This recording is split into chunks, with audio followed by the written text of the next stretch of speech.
ರಾಮನಗರದ್ದು ಅದೇನು ತಲೆ ಕೆಡಿಸ್ಕೊಳ್ಳೋದು ಬೇಡ, ಬನ್ನಿ ಬರ್ತಾರೆ. ನಾನೇನು ತಲೆ ಕೆಡಿಸ್ಕೊಂಡೇ ಇಲ್ಲ. ಈಗ ನಿನ್ನೆ ದಿನ ಸಚಿವ ಸಂಪುಟದಲ್ಲಿ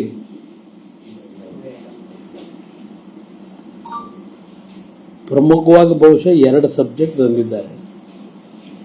ಒಂದು, ರಾಮನಗರದ ಜಿಲ್ಲಾ ಕೇಂದ್ರವನ್ನು ಬೆಂಗಳೂರು ದಕ್ಷಿಣ ಜಿಲ್ಲಾ ಕೇಂದ್ರವಾಗಿ ಪರಿವರ್ತನೆ ಮಾಡಿರ್ತಕ್ಕಂಥದ್ದು, ಹೆಸರನ್ನ ಬದಲಾವಣೆ ಮಾಡಿರೋದು. ಇನ್ನೊಂದು 17,000 ಕೋಟಿ ಟನಲ್ ರೋಡ್ನ ಮಾಡ್ತೀವಿ ಅಂತಕ್ಕಂಥ ಒಂದು ತೀರ್ಮಾನ ಆಡಳಿತಾತ್ಮಕವಂತ ಮಂಜೂರಾತಿ ಕೊಟ್ಕೊಂಡವ್ರೆ. ದುಡ್ಡಲ್ಲಿ ಇಟ್ಟಿದ್ದೀವಿ ಅಂತ ಹೇಳಿಲ್ಲ. ದುಡ್ಡಲ್ಲಿ ತಂದ ಅದಕ್ಕೆ ಕಾರ್ಯಕ್ರಮ ಕೊಡ್ತೀವಿ ಅಂತೇಳಿ ಏನೋ ಮುಖ್ಯಮಂತ್ರಿಗಳು ಉಪಮುಖ್ಯಮಂತ್ರಿಗಳು ಪರಸ್ಪರ ಚರ್ಚೆ ಮಾಡಿ ಸಮಾಲೋಚನೆ ಮಾಡಿ ನಂತರ ಟನಲ್ ರೋಡ್ ಬಗ್ಗೆ ಯಾವ ಥರ ಹೋಗಬೇಕು ಅನ್ನೋ ತೀರ್ಮಾನ ಇನ್ನೂ ಮಾಡಿಲ್ವಂತ ಮಾಡ್ತಾರಂತೆ. ಬೆಂಗಳೂರು ನಗರದಲ್ಲಿ ಔಟರ್ ಪೆರಿಫೆರಿಯಲ್ ರಿಂಗ್ ರೋಡ್ 2005-6ರಿಂದ ನಡ್ಕೊಂಬಂಥದ್ದು. ನಾನು 2006-7 ಮುಖ್ಯಮಂತ್ರಿ ಇದ್ದಾಗ ಕೇಂದ್ರದಲ್ಲಿ UPA ಸರ್ಕಾರ ಇತ್ತು. ಬಾಲು ಅವರು ಸಾರಿಗೆ ಸಚಿವರಿದ್ದರು.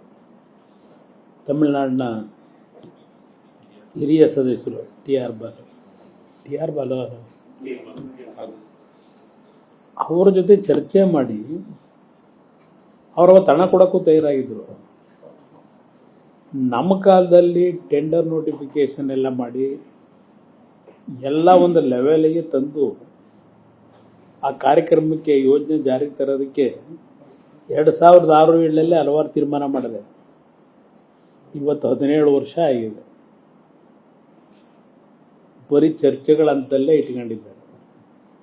ಅವತ್ತಿನ 3,000 ಕೋಟಿ ಪ್ರಾಜೆಕ್ಟು ಇವತ್ತು 28,000 ಕೋಟಿ ತಗೊಂಡು ಹೋಗವ್ರೆ. Outer peripheral ring road. ಪಾಪ ನಮ್ಮ ಉಪಮುಖ್ಯಮಂತ್ರಿಗಳು ಕುಮಾರಸ್ವಾಮಿದು ಕೊಡುಗೆ ಏನು ಅಂತಾರೆ ಬೆಂಗಳೂರು ನಗರಕ್ಕೆ. ಓಪನ್ ಡಿಬೇಟ್ಗೂ ಪಾಪ ನನಗೆ ಆಹ್ವಾನ ಕೊಟ್ಟವ್ರೆ. ನಾನು ಅವ್ರ ಜೊತೆಲಿ ಓಪನ್ ಡಿಬೇಟ್ ಏನು ಮಾಡಲಿ? ಸರ್ಕಾರದ ದಾಖಲೆಗಳಿಲ್ವಾ? ತೆಗೆದು ನೋಡಕ್ಕೆ ಹೇಳಿ. ಸ್ವಲ್ಪ ದುಡ್ಡನ್ನ ಹಗಲು ರಾತ್ರಿ ಹೊಡೆಯೋದು ನಿಲ್ಲಿಸಿ, ರಾತ್ರಿ 1 ಗಂಟೆವರೆಗೂ ವ್ಯಾಪಾರ ಮಾಡ್ತಾರಲ್ಲ, ಆ ಕೆಲಸ ನಿಲ್ಲಿಸಿ ಸರ್ಕಾರದ ದಾಖಲೆ ತೆಗಿಯೋಕೆ ಹೇಳಿ. 2006-7, 7-8 ಬೆಂಗಳೂರು ನಗರಕ್ಕೆ ಅವತ್ತಿನ BJP JDSನ ಸಮ್ಮಿಶ್ರ ಸರ್ಕಾರದಲ್ಲಿ ನಾನೇ ಮಾಡಿದೆ ಅಂತ ಹೇಳಲ್ಲ, ಸಮ್ಮಿಶ್ರ ಸರ್ಕಾರ ಅವರ ಬೆಂಬಲ ಕೊಟ್ಟಿದ್ದರಿಂದ ನನಗೊಂದು ಅವಕಾಶ ಸಿಕ್ಕಿತ್ತು. ಯಾವ ರೀತಿ ಕೆಲಸ ಮಾಡಿದ್ದೀವಿ ಅಂತಕ್ಕಂಥ ದಾಖಲೆಗಳಿದೆ. 58 ರಸ್ತೆಗಳನ್ನು ಅಗಲೀಕರಣ ಮಾಡಿದ್ದೇನೆ ನಾನು ಮುಖ್ಯಮಂತ್ರಿ ಆದ 20 ತಿಂಗಳಲ್ಲಿ. ಆ ಸಂದರ್ಭದಲ್ಲಿ ಇದೇ ಪುಟ್ಟೇನಹಳ್ಳಿ, ಇದೇ SM ಕೃಷ್ಣ ಅವ್ರ ಮುಖ್ಯಮಂತ್ರಿಗಳು, ಇವರು UD ಮಂತ್ರಿಗಳು ನಗರಾಭಿವೃದ್ಧಿ. ಆ ಕೆರೆ ಮುಚ್ಚಾಕಿ ಡಾಲರ್ಸ್ ಕಾಲೋನಿ, JP ನಗರ ಡಾಲರ್ಸ್ ಕಾಲೋನಿ ಮಾಡಿ ಎಲ್ಲ IAS ಆಫೀಸರ್ಗಳು, IPS ಆಫೀಸರ್ಗಳು, ರಾಜಕಾರಣಿಗಳಿಗೆ ಸೈಟ್ನ ಅಲಾಟ್ ಮಾಡಿದ್ರಲ್ಲ.